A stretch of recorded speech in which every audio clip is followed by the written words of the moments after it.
नमस्कार, मैं senior police inspector Vijay Kumar Srivastava crime petrol Dastak के एक और केस में आपका स्वागत करता हूँ। केसेस तो कई हल किए हमने, लेकिन ये केस ये अनोखा ही नहीं, अनोखे से भी ऊपर था। वो कहते हैं ना कि एक झूठ छुपाने के लिए इंसान 100 झूठ बोल देता है, ठीक उसी तरह एक गुनाह छुपाने के लिए इंसान 100 गुनाह कर बैठता है और नतीजा एक बड़े अपराध की दस्तक पे दस्तक होती है, लेकिन उसकी तरफ ध्यान ही नहीं जाता।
कहाँ है वो?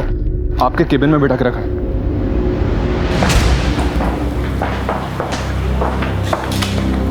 हाँ, क्या नाम है तुम्हारा? गर्व शर्मा। ये कट्टा कहाँ से लाए? मेरा ही है। तुम्हारा है? क्या किया तुमने? मैंने अपनी मम्मी का मर्डर किया है। मर्डर? अपनी मम्मी का? क्यों?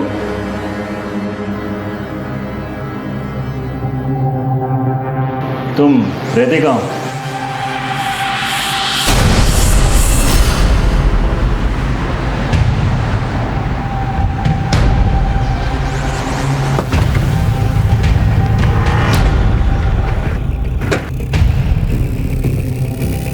हटिए हटिए।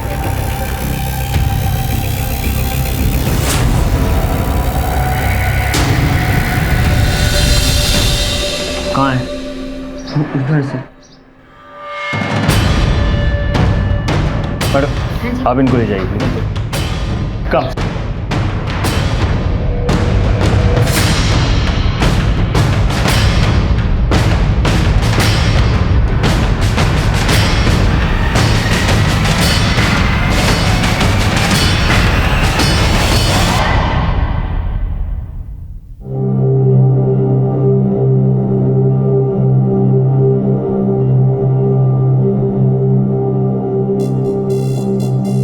हमारी गोली पॉइंट ब्लैंक रेंज से मारी गई है और काफी स्ट्रगल भी हुआ है। सर, बॉडी तो देखकर लग रहा है कि मर्डर तकरीबन 1 घंटे पहले ही हुआ है। सना, यस सर। फॉरेंसिक टीम को बुलाओ, फिंगरप्रिंट्स और सारे माइन्यूट डिटेल जमा करो। और कौन कौन रहता है इस घर में? सर यहाँ 3 लोग रहते हैं, कोमल, उसके ससुर जी सोमनाथ जी और पोता गर्व। मैंने सोमनाथ जी को फोन किया है, वो भी बस आते ही होंगे। आप पड़ोसी हैं? जी सर, मैं यहीं रहती हूँ। गोली चलने की आवाज़ तो सुनी होगी? जी सर, मैं यहीं छत पर अचार डाल रही थी, तभी आवाज़ सुनाई दी। सर उस वक्त मैं समझ नहीं पाई कि वो गोली की आवाज़ थी, लेकिन थोड़ी देर के बाद मैंने गर्व को यहीं से निकलते हुए देखा। उसके हाथ में बंदूक थी। मैं देखकर घबरा गई थी सर, मुझे लगा कुछ गड़बड़ है और मैंने अंदर जाकर देखा तो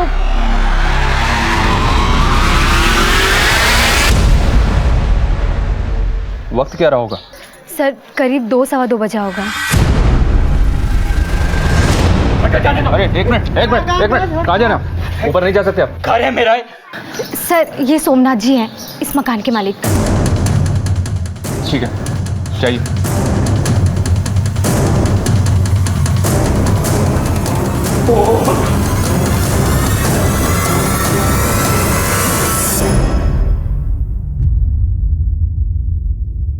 ऐसे हो क्या है सब? क्या आओगे? मेरा पोता गर्व कहाँ है? गर्व! देखिए सर, गर्व ने खुद कबूल किया है कि उसने अपनी माँ की हत्या की है। कैसे? देखिए, मुझे इसी वक्त गर्व से बात करनी है। कहाँ है वो? आप इस पर बात नहीं कर सकते, प्लीज। ऑफिसर देखिए, मेरा पोता है, मैं उसका दादा हूँ। Sir please. ऑफिसर मेरी बात सर, सुनो। मैं आपको- देखो, यहाँ मेरी बहू मरी पड़ी है और मेरे पोते से तुम लोग बात भी नहीं करने दोगे।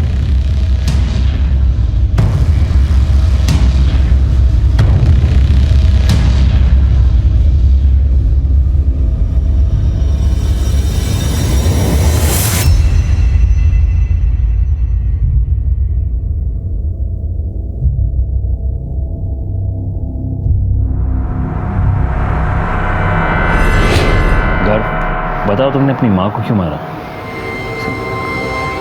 क्योंकि मैं अपनी मम्मी से नफरत करता था। क्यों, क्या रीज़न है? सर, रीज़न खुद मम्मी है, क्योंकि मेरे पापा की मौत का कारण मम्मी है। पापा की मौत? सर, उन्होंने सुसाइड किया था। तुम्हारे पापा ने सुसाइड किया? इसमें तुम्हारी मम्मी का क्या लेना देना? सर, क्योंकि मेरे पापा ने अपने सुसाइड नोट में मम्मी को ही अपनी मौत का जिम्मेदार ठहराया है। कहाँ है सुसाइड नोट? सर, वहाँ हमारे। ये चल क्या रहा है? मुझे अंदर जाने दीजिए, मुझे गर्व से बात करनी है। हटिए। Sir please, sir please. देखिए, वो जो भी कुछ कह रहा है ना, वो सब सरासर गलत कह रहा है। आप अपने सीनियर को बुलाइए, मैं बात करता हूँ उनसे। अभी सर बात कर रहे हैं, जैसे ही बाहर आएंगे आप मिल लीजिए। देखिए, मैं भी मिलिट्री से रिटायर्ड ऑफिसर हूँ, आप मुझे इस तरह से नहीं रोक सकते। सर प्लीज समझिए, रूल्स हैं हमारे भी कुछ, प्लीज। कहाँ? इस अलमारी में।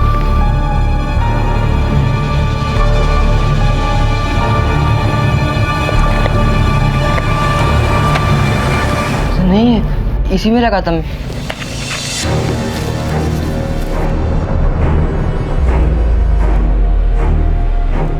कहाँ गया? यहाँ है? सर, यही था वो। कब की तुम्हारे पापा ने आत्महत्या? 3 महीने पहले। 3 महीने पहले तुम्हारे पापा ने आत्महत्या की, तो आज ही के दिन तुमने बदला क्यों लिया? क्योंकि 3 दिन पहले पढ़ा था मैंने सुसाइड नोट। लेकिन वो सुसाइड नोट है कहाँ? पता नहीं, मैंने यहीं पे रखा था। सर, मैं अपने पापा को बहुत मिस कर रहा था, और जब मैंने वो सुसाइड नोट पढ़ा, मैंने अपना इरादा कर लिया और स्कूल से घर आया तो। गर्व, जल्दी से जूते खोल के मुंह हाथ धो ले। मैंने तेरे लिए गुलाब जामुन बनाए हैं, तुम्हारे पापा को भी पसंद थे ना? बंद करो नाटक। अगर इतना ख्याल रखती मेरे पापा का तो जान नहीं लेती उनकी तुम। ये क्या बोल रहा है? किसने कहा है सब तुमसे? पापा ने। क्या बकवास कर रहा है? पागल हो गया है क्या? झूठ है ये सब। झूठ ये नहीं मम्मी, झूठ वो है तुम आज तक हमसे बोलती आ रही हो। तुम ही ने मेरे पापा को मारा है, तुम ही ने मेरे पापा को मारा है, तुम ही ने मारा है। तुमने मेरे पापा की जान ली है। क्या कर रहे हो?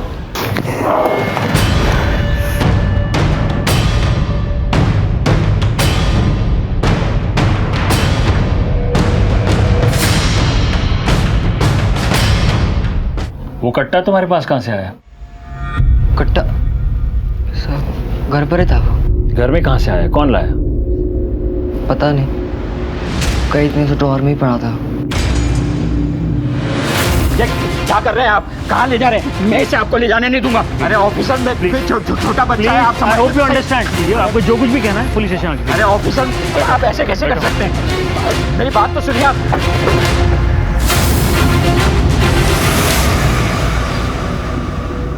गर्व का चेहरा देखकर लगता नहीं सर कि वो सच बोल रहा है। हमें चेहरे नहीं, सबूत और गवाह देखने होते हैं अमर।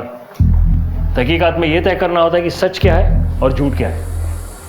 ये देखो, इस तरह के देसी कट्टे बाराबंकी में बनते हैं। पर इनके घर में कैसे आ गया सर? कोई तो लाया होगा। बाराबंकी पुलिस स्टेशन के साथ कोऑर्डिनेट करो। मुझे इस तरह के इलीगल आर्म्ड डीलर्स की सारी लिस्ट और कॉन्ट्रैक्ट किलर्स के सारे डिटेल्स चाहिए। Right sir. और वो गन फॉरेंसिक्स में भेज देना। Okay sir.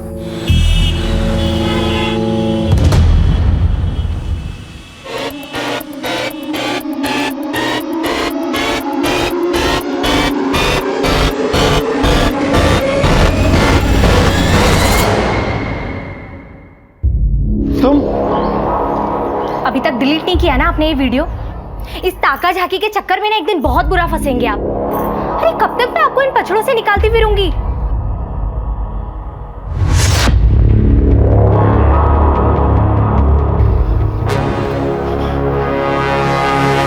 मेरा पोता गर्व कहाँ है? अंदर है। आप ऐसे नहीं अंदर जा सकते। अरे छोड़ो। क्योंकि ऐसे अंदर नहीं जा सकते। अरे अरे एक मिनट। आपकी पुलिस टीम ठीक से काम नहीं कर रही है। उस बच्चे ने आकर आपसे कुछ भी कहा और आपने मान लिया। क्या लगता है कि वो बच्चा हत्या कर सकता है, वो भी अपनी माँ की? ये कोई मामूली बात नहीं है। सोमनाथ जी, ये हम नहीं कह रहे हैं, कर्व ने खुद इकबाल जुर्म किया है, और इतना ही नहीं, उसने वो हथियार भी हमें सौंप दिया है और हत्या का कारण भी बताया। ये मामूली बात है क्या? देखिए सोमनाथ जी, मामला बिल्कुल साफ है, और जहां तक बात इल्जाम की है, हम साबित कर देंगे सच क्या है और झूठ क्या है। मैं आपसे कह रहा हूं कि ये सब झूठ है। आप ये कैसे कह सकते हैं? क्योंकि मैं जानता हूं कि सच क्या है। क्या है सच? सच ये है कि कोमल की हत्या गर्व ने नहीं, मैंने की है।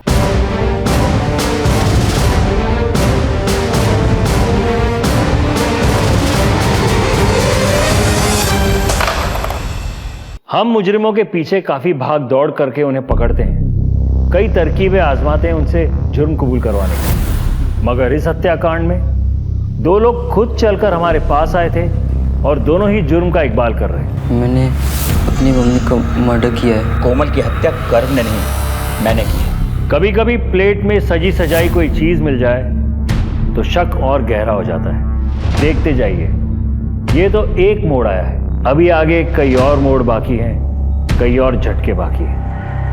आप जानते हैं आप क्या कह रहे हैं? मैं अच्छी तरह से जानता हूं। क्यों मारा कोमल को? अब मुझे ना इस बारे में कुछ कहना है ना कुछ सुनना। क्यों नहीं सुनना? इसलिए ना क्योंकि पहली बार मेरी तरफ से किसी को तुम्हारे काम की जरूरत पड़ी है ना? अगर वजह इतनी होती तो काफी थी, लेकिन क्या? देखो कोमल, इस बात को यही रफा दफा कर दो, वरना क्या? हाँ, वरना मैं कुछ कर बैठूंगा। कोमल, आखिर तुम चाहती क्या हो? क्यों हंसते खेलते घर को नरक बना रही हो? क्या चल रहा है? कोई कुछ बताएगा मुझे? अगर कोई कुछ मुझे बताएगा तो मैं हल निकालूंगा। हल तो अब मैं निकालूंगी। कोमल, चल कोमल, चल मेरे साथ, तू चल। कोमल, तुम्हें जाना तो तुम जाओ, घर कहीं नहीं जाएगा। क्यों नहीं जाएगा? घर मेरे साथ जाएगा। चल घर। नहीं। अरे नहीं नहीं, अरे बिल्कुल नहीं। ऐसे नहीं, नहीं, घर मेरे साथ नहीं, जाएगा। नहीं, मेरे साथ, नहीं, मम्मी जी आपको लगी? तुम पागल हो गई क्या? तुमने मुझे थप्पड़ मारा, बस यही कदर रह गई है मेरी इस घर में। चल घर, चल चल। ये तो कोई वजह नहीं है कोमल कुमार। तो कोमल चाहती क्या थी? आप दोनों को पुलिस थाना चलना होगा। क्यों? आपकी बहू कोमल ने जहर खाया है, वो हॉस्पिटल में है। उसने पुलिस को बयान दिया है कि आप लोगों ने उसे मेंटली हैरेस किया है, इसी वजह से उसने आत्महत्या करने की कोशिश की है। क्या बकवास कर रहे हैं आप? चलिए देखिए, आप मुझे इस चलिए, तरह चलिए, मेरे चलिए, साथ चलिए। आप जबरदस्ती नहीं कर जो भी सकते कहना इस तरह से।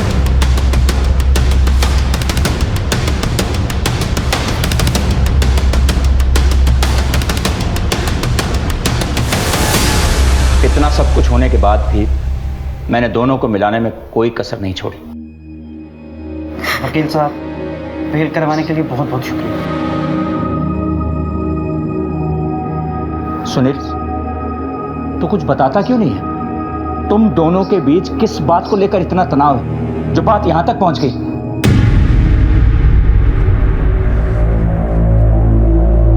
सुनील,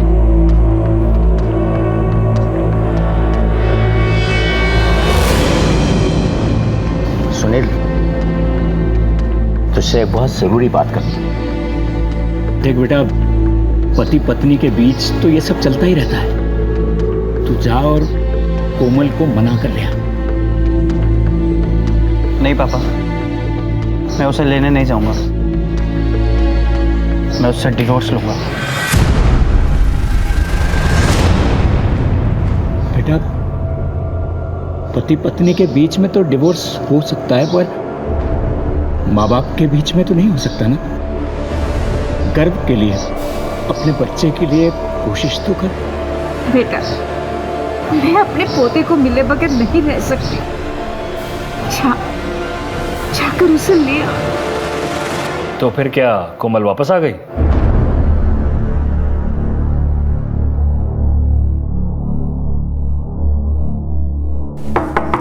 सुनील,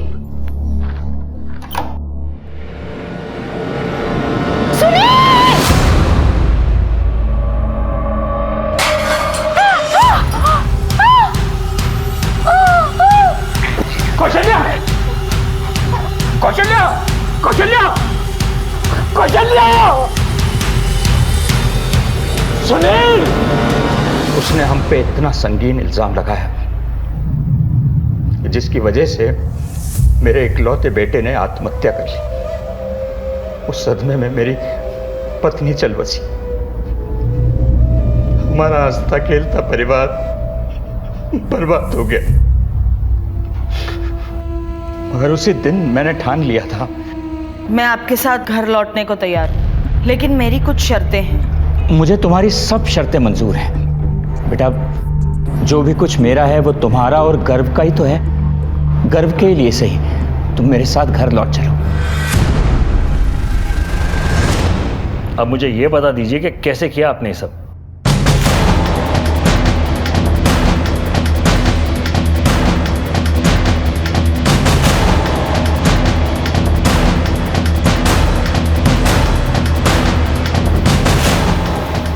बाबूजी ऐसे क्यों देख रहे हैं? क्या हुआ? जो अब तक नहीं हुआ वो अब होगा। मतलब साफ है, तुम्हें अपने पापों का हिसाब देना होगा। बाबूजी, बाबूजी, नहीं, नहीं। आपकी बहू और बेटे में किस बात को लेकर लड़ाई होती थी? ठीक से तो नहीं पता सर, लेकिन कोई बैंक लोन की बात थी जिसको लेकर दोनों के बीच में तनाव था। कोमल को मारने के लिए कट्टा कहां से लिया आपने? जी, सेल्फ डिफेंस के लिए लिया था। सेल्फ डिफेंस के लिए देसी कट्टा किससे लिया?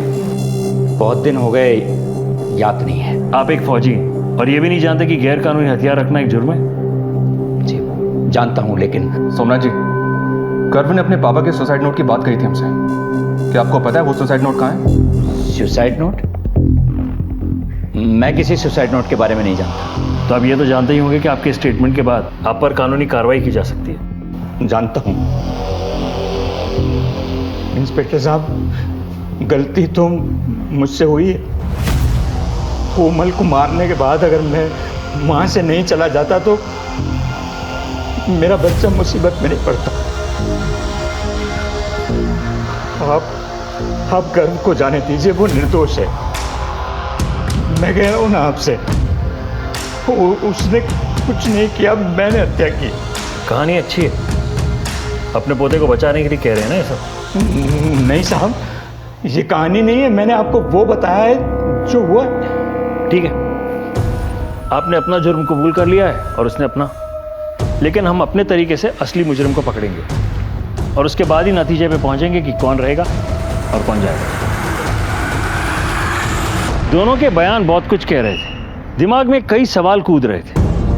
एक तरफ एक 14 साल का लड़का अपनी मां को जान से मार देने की बात कबूल कर रहा था, तो दूसरी तरफ एक बुजुर्ग अपनी बहू को। हम सब सोच में पड़ गए थे। सर, मोटिव तो दोनों के पास है कोमल को मारने का। इन दोनों के स्टेटमेंट्स में काफी बातें मनगढ़ंत लग रही हैं। सुनील शर्मा सुसाइड केस की फाइल देखी है मैंने, उसमें सुसाइड नोट का कोई जिक्र नहीं। It was an open and shut case. हमें इन दोनों के स्टेटमेंट्स को क्रॉस वेरीफाई करना होगा। सर ये फिंगरप्रिंट की रिपोर्ट्स। सर देसी कट्टे पे सोमनाथ और गर्व दोनों की उंगलियों के निशान थे, लेकिन और भी निशान थे जो डिस्टॉर्टेड हो गए। इसका मतलब ये निशान खुद कोमल के हो सकते हैं जो हाथापाई के वक्त पड़ गए, या फिर कोई तीसरा आदमी है जिसे ये दोनों बचाने की कोशिश कर रहे हैं, या फिर सर एक दूसरे को। राइट।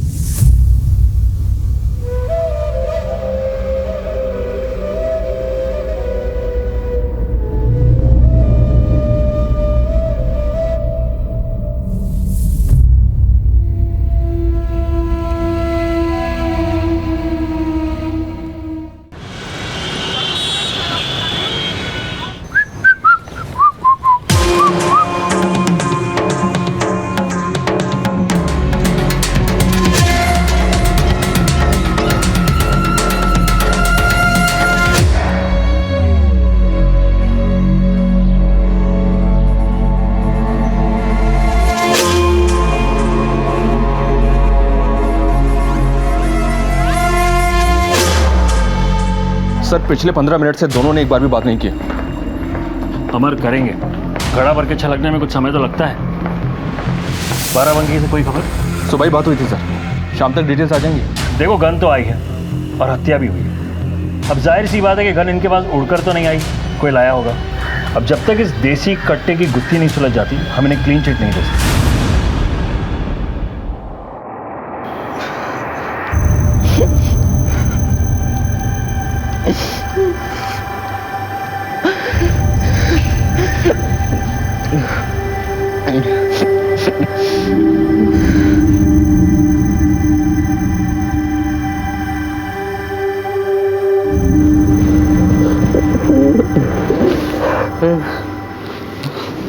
क्या किया तूने बेटा? क्यों किया? बोल। अच्छा जाने दे, जो हुआ हो गया।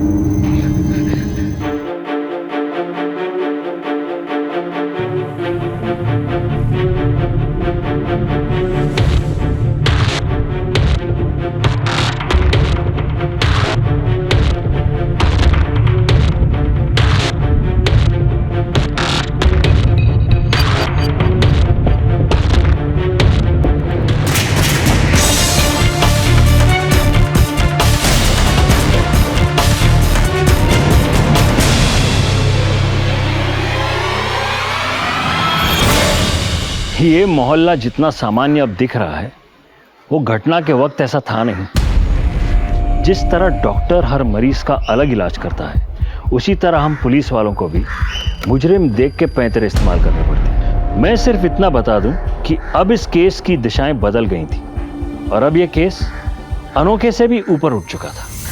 सोमनाथ और कोमल के बैंक डिटेल्स निकलवाओ।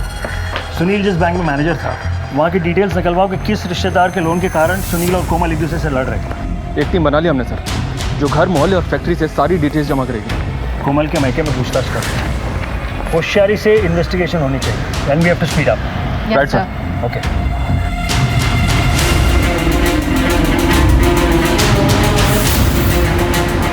एक भरा खुशहाल परिवार था साहब, न जाने किसकी नज़र लग गई। गर्व बाबा से तो बहुत प्यार करती थी कोमल मेम साहब।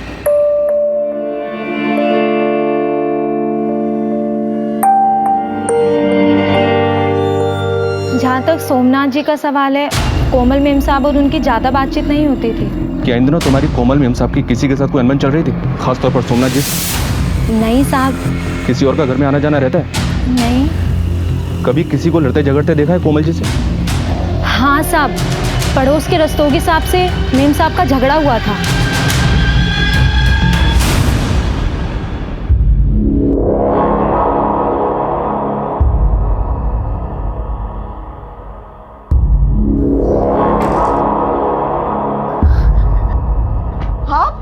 आप यहाँ क्या कर रहे हैं? अरे कोमल जी, ये अखबार बाहर पड़ा था, वही देने आया था।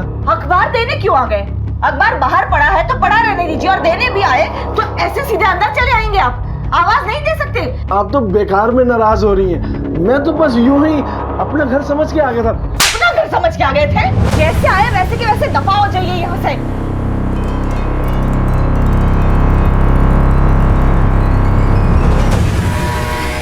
ये कैसी बातें कर रहे हैं सर? मैं तो बस पड़ोसी होने का फर्ज निभा रहा था। कोमल जी के कमरे से स्ट्रगल के मार्क्स मिले हमें, और ये भी पता चला कि तुम्हारी दूसरों के घरों में ताका झाकी करने की बहुत आदत है।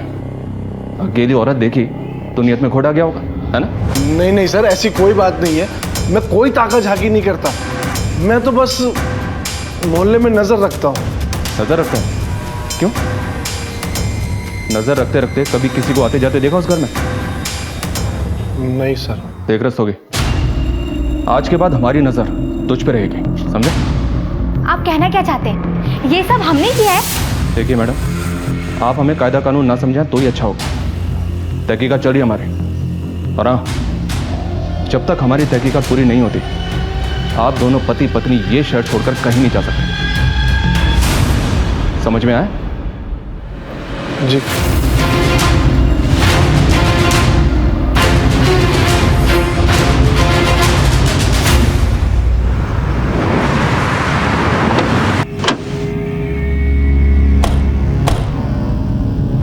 मैडम, मेरे दीदी के कत्ल का जितना जिम्मेदार ये सोमनाथ है ना, इससे कहीं ज़्यादा मेरे पिता हैं। मैंने उनको समझाया भी, लेकिन इतना सब कुछ होने के बाद भी ना, बस ये आ गए उनके गड़ियाली आंसुओं में।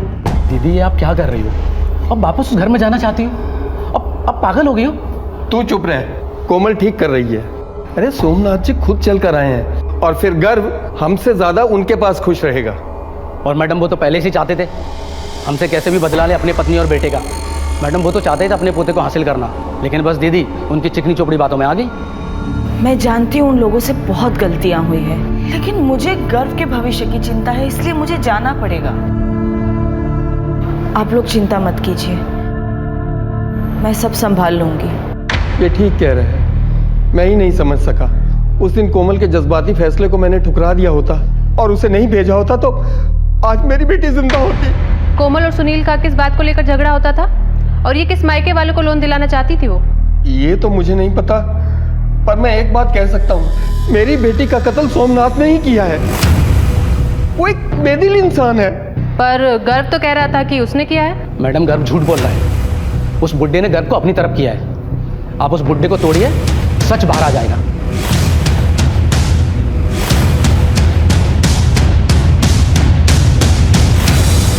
गर्व चलो, तुम्हें दूसरी जगह शिफ्ट करना है। दादाजी ने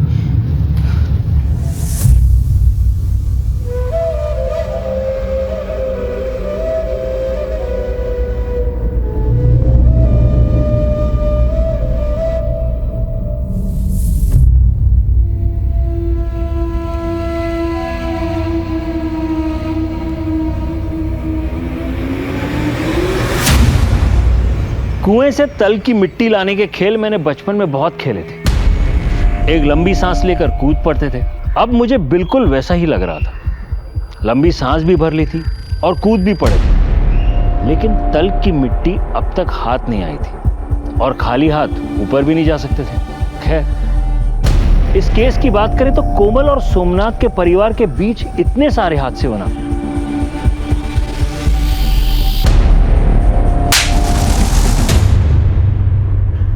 ये एक बड़ी दस्तक थी जो बार बार हो रही थी, लेकिन किसी ने नहीं सुनी। सर,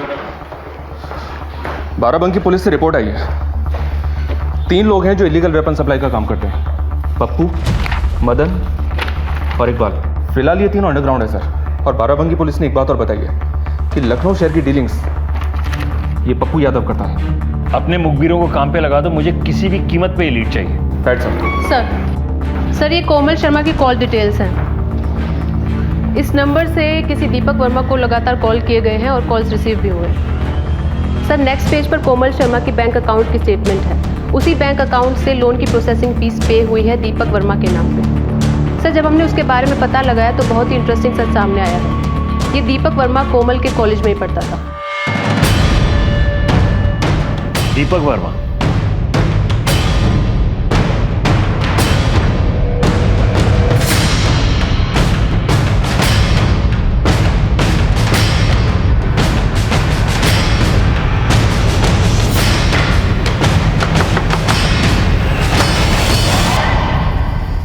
जी?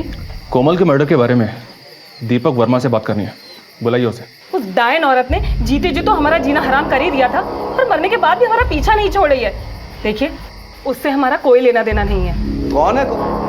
किससे बात कर रही हो? दीपक वर्मा? जी, मैं ही दीपक वर्मा हूँ। कोमल मर्डर केस में पूछताछ करनी है तुमसे, चलो हमारे साथ। सर, कोमल के मर्डर के बारे में क्या पूछताछ करनी है? मैं क्या बता सकता हूँ उसके मर्डर के बारे में? मैंने कहा ना तुमसे, चलो हमारे साथ। सर, मैं कॉपरेट कर रहा हूँ। सर, ये क्या कर रहे हैं आप मेरे साथ? हमने आपसे बोला था ना कि उस औरत से दूर रहिए, पर आपने मेरी एक नहीं सुनी। अब तो पुलिस भी घर पे आ गई है और पता नहीं क्या क्या देखना बाकी रह गया है। जी हाँ सर, मेरी और कोमल के बीच में रेगुलर बातचीत होती रहती थी सर।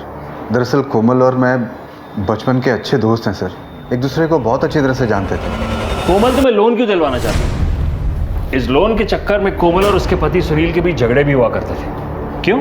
सर, अब उन दोनों के बीच में झगड़े क्यों होते थे ये तो मैं नहीं जानता हूँ सर, लेकिन हाँ सर, कोमल जेन्युइनली मुझे लोन दिलवाने में मदद करना चाहती थी सर। सर, मैं बाल बच्चेदार आदमी हूँ सर, कोई मेरा काम तो बना नहीं, लेकिन ये परेशानी खामखा गले पड़ गई है। मर्डर वाले दिन कहाँ थे तुम? कानपुर में था सर, अपने बिजनेस सेटअप के सिलसिले में। कहाँ रुके थे? सूर्या होटल में। ठीक है, जरूरत पड़ी तो फिर बुलाएंगे। Thank you sir.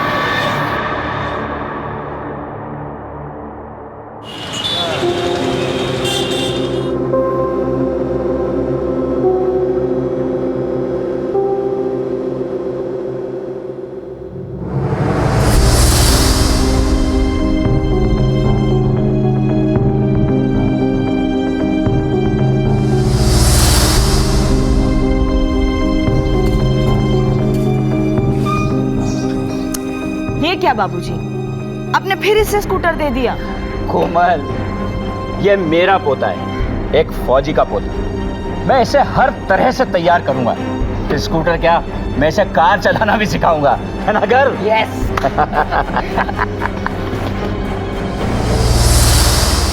गर्व बेटा, देखो ये बस में खाने के लिए, पकड़ो। ये शॉर्ट रिसेस का और ये वाला लॉन्ग रिसेस का, पूरा खत्म करना। हाँ। और सुनो बेटा, जो हुआ उसे भूलने की कोशिश करना।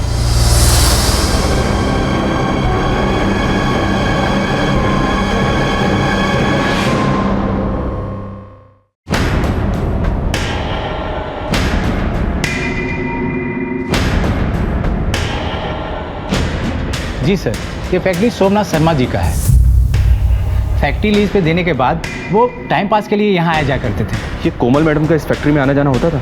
नहीं नहीं, लेकिन पिछले हफ्ते एक बार आई थी और उनका राघव साहब के साथ झगड़ा भी हुआ था। तुम अपनी बकवास बंद करो। सोमनाथ जी कल तक मालिक थे, अब मैं हूँ, और ये फैक्ट्री लीज पे देने का फैसला भी आज से मेरा है। तुम्हारा कॉन्ट्रैक्ट समझो आज से खत्म। तुम्हारा जो भी सामान वामान पड़ा हो वो उसे उठाओ और निकलो यहाँ से, चलो बाहर। अरे आप क्या, खुद सोमनाथ जी भी लीज पूरा होने से पहले हमें नहीं निकाल सकते? ठीक है, अब देखो मैं तुम्हारा क्या हाल करती हूँ। और मैं जो आपका हाल करूंगा वो सोमनाथ की बहू हो, इसलिए चुप हैं, वरना अपनी औकात पे आ गए ना तो अच्छा नहीं होगा। ये 15 तारीख को तुम्हारे राघव साहब फैक्ट्री से कितने बजे निकले थे? यही करीब 1:30 बजे के आसपास। अभी कहाँ है तुम्हारे साथ? राघव साहब महीने में 2-4 बार बाराबंकी जाते हैं। अभी वो बाराबंकी गए हुए हैं, आज आने वाले थे, आते ही होंगे। क्या राघव, आजकल बाराबंकी जाना बहुत हो रहा है तेरा? आजकल ही नहीं सर, हमेशा आना जाना लगा रहता है। बाराबंकी में बना हुआ कट्टा इस्तेमाल हुआ है कोमल की हत्या में। मेरा बाराबंकी आना जाना लगा रहता है, इत्तेफाक से कट्टा भी वहीं का मिला है। मतलब कातिल मैं हो गया? तुमने ही तो धमकाया था उसे।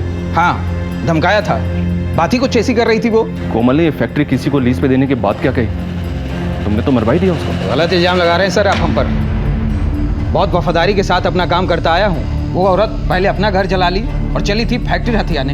अभी हमारा कॉन्ट्रैक्ट खत्म भी नहीं हुआ था। राघव, कोमल ये फैक्ट्री किसको लीज पे देना चाहती थी? किसको लीज पे देना चाहती थी, किससे बात कर रही थी, मैं कैसे बता सकता हूँ सर आपको।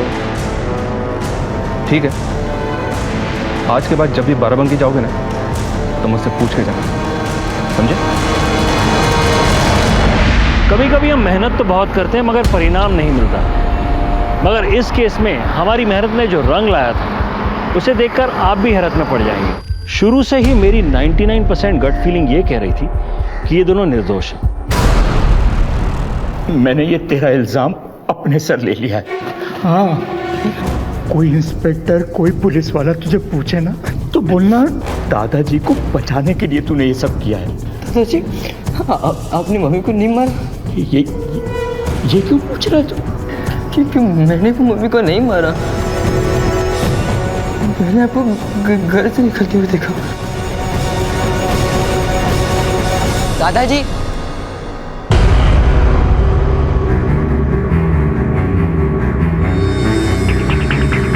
मम्मा,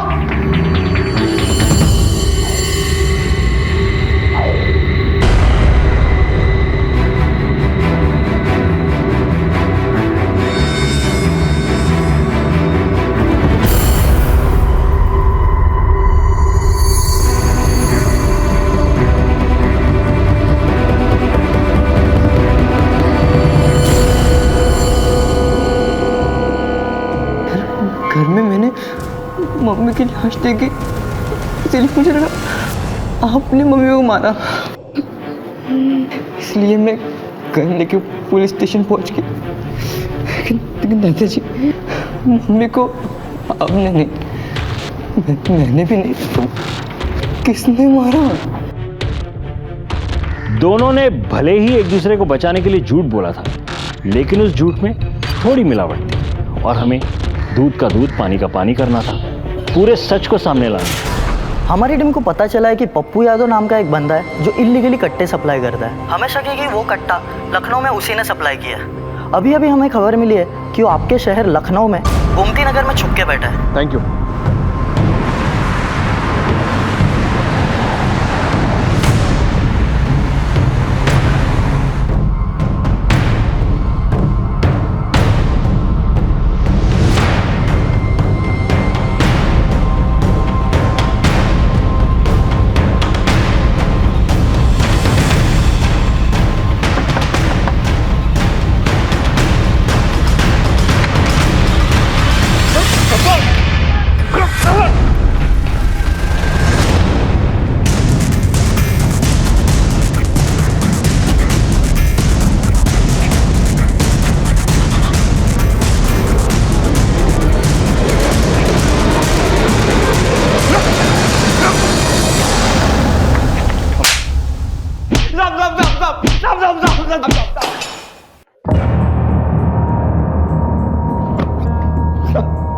किसको बेचा था कट्टा? किससे ली थी सुपारी? बोल। साहब मैं सुपारी नहीं लेता। हाँ कट्टा जरूर बेचा था। ध्यान से देख, इन चारों में से किसी को बेचा था? हाँ साहब मैंने कट्टा किसी आदमी को नहीं, औरत को बेचा था। इस केस में तो सिर्फ 2 ही औरतें हैं जिस पे शक किया जा सकता है। एक रस्तोगी की पत्नी नंदा, दूसरी दीपक की पत्नी माला। लेकिन सर लगता नहीं है कि वो दोनों ऐसा कर सकते हैं। अमर, हमें कदम बा कदम चलना है, किसी भी पॉसिबिलिटी को रूल आउट नहीं कर सकते हम। ध्यान से देख और पहचान, इनमें से कौन सी औरत है वो? इनमें से कोई नहीं है साहब, वो तो कोई और थी। अमर, स्केच आर्टिस्ट को बोलो।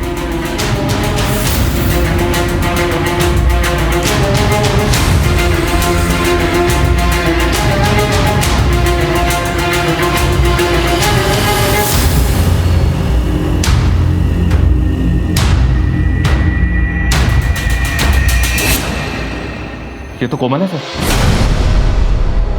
कोमल ने खुद को मारने के लिए कट्टा खरीदा था। ये बात समझ में नहीं आ रही है। खुद को मारने का इसका मकसद क्या रहा होगा? जब अंधेरा गहरा हो जाए, समझो सुबह होने वाली है। हमारे रेडार में जितने भी लोग हैं सबके मोबाइल लोकेशंस निकलवा। 15 तारीख यानी मर्डर के दिन क्या कोई नंबर कोमल के घर के आसपास 1 से 2 बजे के बीच एक्टिव था? I want that report on urgent basis. जी सर।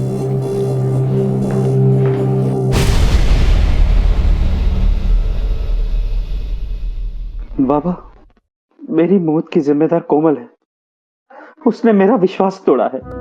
हमें नीचा दिखाने के लिए वो खुद बहुत गिर गई। उसने गर्व को भी हमसे दूर कर दिया। अब मैं और बर्दाश्त नहीं कर सकता। मुझे माफ कर देना बाबा।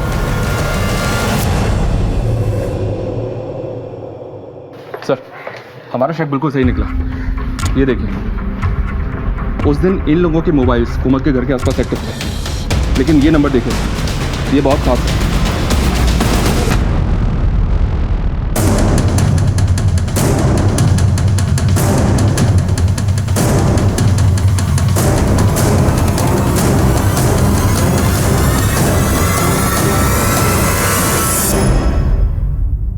मैं आपको शुरू से बोल रहा हूँ कि 15 तारीख को मैं कानपुर में था सर, तो मैं लखनऊ में कैसे हो सकता हूँ?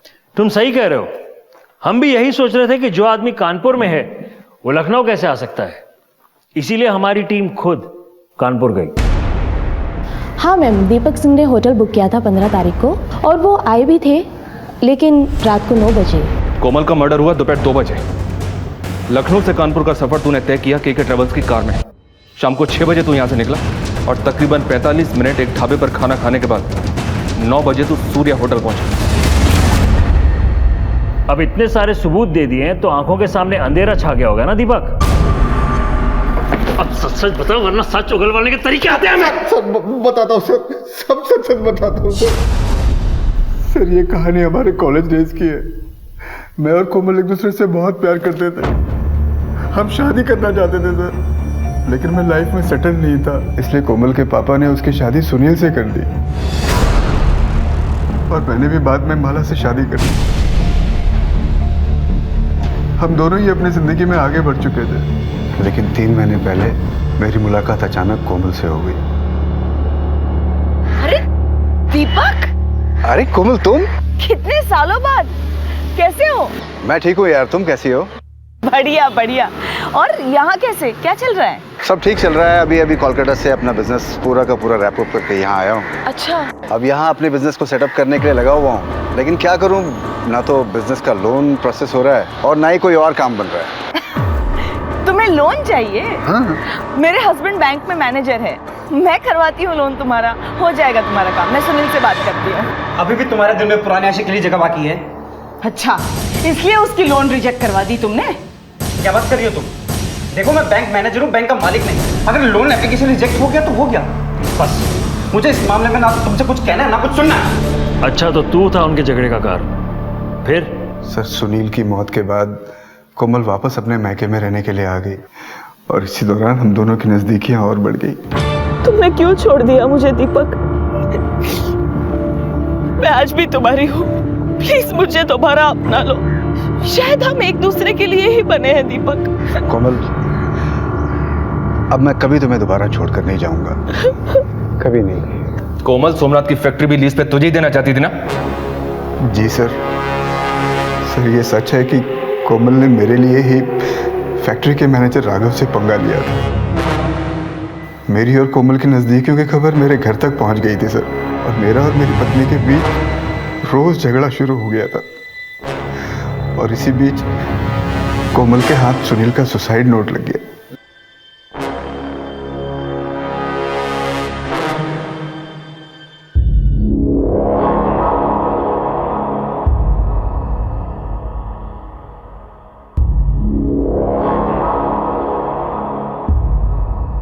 ये है उस बुढ़े का असली चेहरा। अपने बेटे और पत्नी की मौत का बदला लेना चाहता है मुझसे ये आदमी। जैसे मैंने उनको फंसाया था ना, उसी तरह अबेटमेंट टू सुसाइड के केस में फंसाना चाहता है ये मुझे। इसीलिए संभाल कर रखा है ये सुसाइड नोट अब तक। और 15 तारीख को कोमल ने मुझे अपने घर पर बुलाया। ये लो, काम तमाम कर दो उस बुढ़े का। देखो उसके बाद ना किसी लोन की जरूरत नहीं पड़ेगी अपने को। सिर्फ तुम, मैं और ये सारी जायदाद हमारी। फिर तुम्हारी बीवी को भी थोड़े पैसे देकर उसको तलाक दे देना। लेकिन कोमल, मैं किसी की हत्या नहीं कर सकता यार, ये मेरे से नहीं होगा। पागल मत बनो दीपक। मैं चाहूँ ना तो उस बुड्ढे के खाने में जहर डालकर उसे कभी भी मार सकती हूँ, लेकिन मैं ऐसा करूंगी तो फंस सकती हूँ। किसी और से करवाऊंगी तो भी फंसने के चांसेस हैं। इसीलिए मैं तुमसे कह रही हूँ, देखो मैंने गन का भी इंतजाम कर दिया है। प्लीज मार दो उसे। अरे किसी को मारना कोई मजाक है क्या कोमल? तुम नहीं कर सकते तो मुझे करना पड़ेगा। मैं तुम्हारे बगैर अभी और नहीं रह सकती दीपक। कोमल, कोमल तुम बात को समझती क्यों नहीं है? गलत है। कुछ गलत नहीं है, मुझे मार डालना। अरे क्यों नहीं समझ? मुझे जाने दो। छोड़ो गन छोड़ो।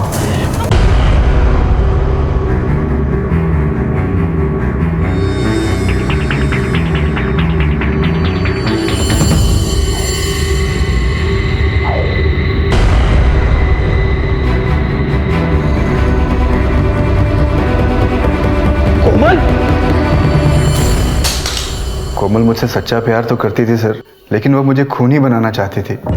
मैं अपना बस एक छोटा सा फायदा देख रहा था, लेकिन वो मेरे साथ बड़े बड़े सपने देखने लग गई थी सर। उसका मेरे प्रति प्यार दीवानगी में बदल चुका था, और एक दिन सुसाइड नोट के डर से अपने ही हाथों अपनी ही जान गंवा दी उसने। तुम्हारे कारण एक परिवार बर्बाद हो गया, एक बच्चा अनाथ हो गया। अब सड़ो यहीं जेल में, इसी के हकदार हो तुम।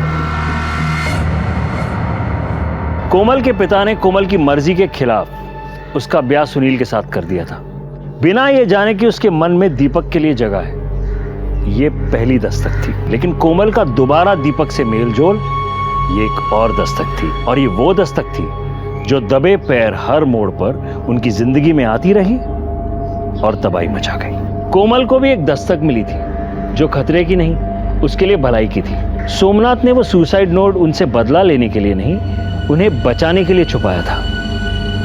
कोमल वो गलत समझ बैठी, नतीजा खुद अपनी जान से गई। गलतियां हम सबसे होती हैं, अपनी गलतियों को सुधारना हम सबका फर्ज है, लेकिन गलतियों को दोहराना बर्बादी को दावत देना है। फिर मिलेंगे एक और अनोखे केस के साथ, तब तक के लिए देखते रहिए क्राइम पेट्रोल दस्तक।